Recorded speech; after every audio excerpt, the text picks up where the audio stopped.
Hi everyone, and welcome to the All Things ITSM Global Podcast, coming to you from Knowledge 16 in Las Vegas. I'm Kirsty McGowan. I'm here today with Carlos Casanova. Hello, Kirsty. Hey, Carlos. Charlie Betts. Hi, Kirsty. And we have the pleasure of chatting with Shane Chagpar from Chagpar of Tregoe today. Hi, Shane. Thank you, and good morning, Kirsty. Welcome, Shane. Thank you. Shane, it's really excited to see Chagpar of Tregoe here. Been working with you now for a couple weeks, and of course, Chagpar of Tregoe is very well known for the classic problem-solving and root cause methodology. I've certainly had seen that out in the industry in years past. But very interested, to hear from you for our audience, kind of from the top down. What is Chagpar of Tregoe about today? What are you doing? What's the value proposition? Tell us a little bit about that. Good.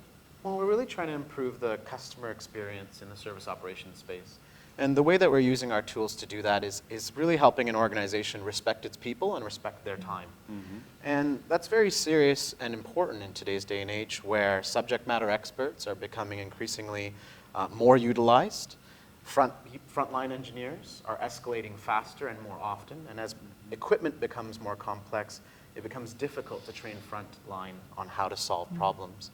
Chagpar of Tregoe's background in asking questions comes in really at play here to help these frontline engineers ask the shortest number of questions and the most effective ones so that the information they collect can help them solve a problem, and if they can't, escalate with confidence. That means to the right person, right, and so that it's a solid baton pass and they can start running away with it. Right. Yeah, exactly. I mean, I find that, with a lot of my clients and a lot of organizations and folks that we speak to, there's just so much waste in just shuffling around, trying to figure out, and they spend, I don't know if it's a half, I've never seen the studies, I don't know if it's 50% or 75% of the time, searching for information Sure. to then do the research. And where the research comes in is where the job really plays. So if you can reduce that 50 or 75% down before the escalation, or maybe, like you said, resolving it internally, that just seems to be a tremendous value proposition for your clients. It is pretty solid. I mean, a lot of people focus on knowledge management as well, and knowledge management is so popular and so important when we're onboarding and we're having this shift on our front line. What also makes the use of our methodology very helpful is that when you're working the problem, you're creating knowledge by nature of how you're answering the questions and where those questions are shown. That makes knowledge creation not an afterthought, but part of something you do as you work a problem. And it's respecting your customers' time as well as your SME's time as well, because customers don't want each stage of the incident for someone to have to come back and ask them more and more questions. If that information's gathered right at the beginning, it really is a sign that you respect their time as well. If customers wanted to go to a party where they met everyone, they'd go to a party where they could meet everyone. Exactly. Yeah, right. As we were discussing beforehand, you do a lot of assessments. Yes. And what did you call them? You call them inquiries or diagnostics? Diagnostics. That was it. And you said that there are certain things that you see over and over again, even in this day and age, when hopefully there is some understanding of best practices, and yet you see companies maybe falling into some patterns that are, fairly clearly not as optimal as they could be. What are some of the things you're seeing? So in the world of anything like medium severity or higher, oftentimes an event-generated incident or a customer-reported incident on web self-service, the description of the symptoms and that title is what carries on all the way to the end of the problem.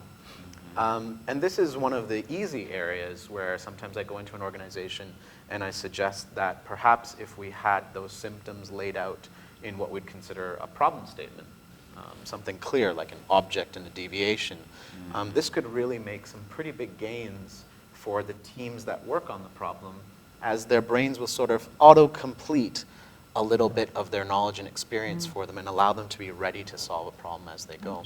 Right, kind of a common mental model, almost like how they do user stories in Agile. As an X, I want to be able to do Y. They have and you have a background in software, so this is like the problem equivalent of that standard story. Yeah, as a user of X, I expect it to do Y, and it's doing something different. Interesting. It's a subject line for a meeting, and if we put so much importance in the world of running effective meetings, you can apply that same methodology to running an effective problem or incident. Interesting. Very good. Very good. So you were talking, when we were, just before we came on, you were talking about your steam engine approach. You want to have tell us a bit about that? It was a really interesting story. So one of the thoughts that I've had is we're seeing this really, really neat time in customer experience where we have a tool and there's now abilities to plug into those different tools and those different providers. So you have event management people, you have automation clients, you have cloud, you have some DevOps coming in. And with all that information, it's almost like coming and sitting down at a desk and you have all your information in front of you, all your tools in front of you, and you can pick them up and go. And there's two things about this situation. One, critical thinking becomes important because you have information that might have been filtered down, but now you have to do something with it. And second, we come to what I called sort of the steam engine problem. And the steam engine problem to me, although I wasn't around for it, in A few years ago. in the age of time, right? Companies went out and electric motors and generators came on the market.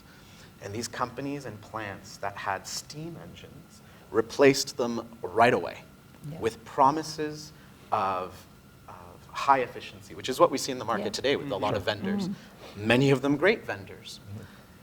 And the problem wasn't that the steam engine to the electric engine or generator wasn't a good idea, it's that we didn't get any efficiency out of it. And the gains didn't come for almost 25 years. Right. The aha moment was how we use those new tools. So what we did was we set up those electric generators in the same places as we had the steam generators or engines. Right. And didn't realize that the power of the electric engine wasn't that it was faster or puts more output, it's that it's movable. Electric wires are easier to route than steam pipes. Yeah. Right. Once we moved them so that they're closer to the activities being done, efficiency could be had. And I think we're waiting for that aha moment in service operations. Yeah. Yeah. We're jumping on the same bandwagons and doing it now because that's what everyone else is doing, but perhaps without that planning and forethought to make it more efficient. Yeah, a sexier analogy might be the smartwatch, right? Yes. You can't just develop an iPhone app and throw it on your smartwatch. No. You have to use that form factor very well. Yes, Differently. exactly. Frank Slewin was talking about this morning at the keynote. I don't know if you saw that. He said, why do we still call them slides? Yeah. Yeah. You know, what's sliding? You know? But I think, I know that probably three of us probably use those, right? At some point with the overheads and stuff like that. Oh, Kepler Tregoe uses slides very effectively. I must say that. That's part of my job. Yeah.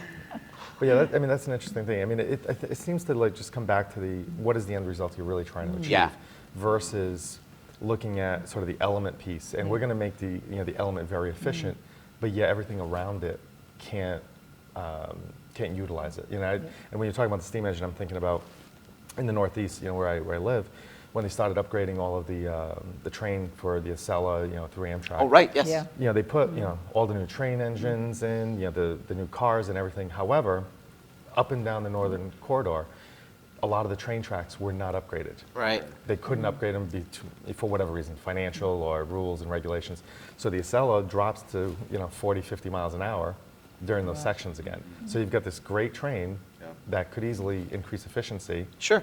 20, 30%, but it can't because those pieces are, so there's limiting factors that if you don't take into account, does the investment make any sense anymore? Correct. Some of the,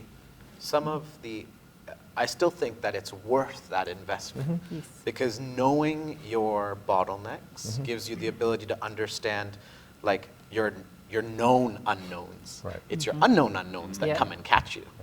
Well, but I think that it's the expectations, right? Yeah. If you don't, like you said, if you don't know that, you can't set expectations properly. Correct. As a traveler of the Northern Corridor, I was like, great, the train's coming in. Yeah.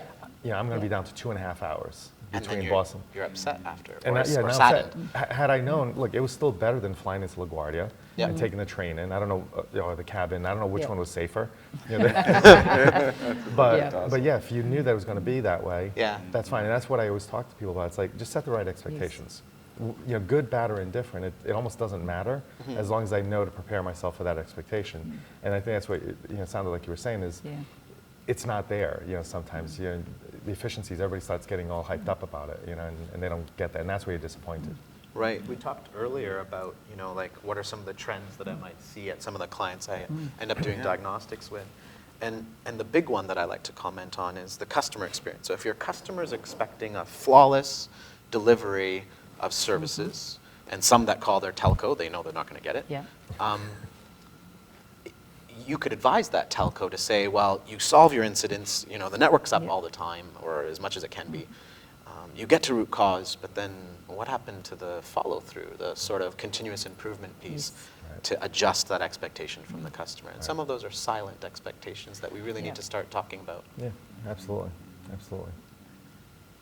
Right. Well, it's been a great pleasure chatting with you today, Shane. And Thanks for having me. hopefully we'll get a chance to chat again, because I know from talking to you before, you've got a lot of information to share. Thank you. I appreciate your time. Thank you, Shane. Thank you.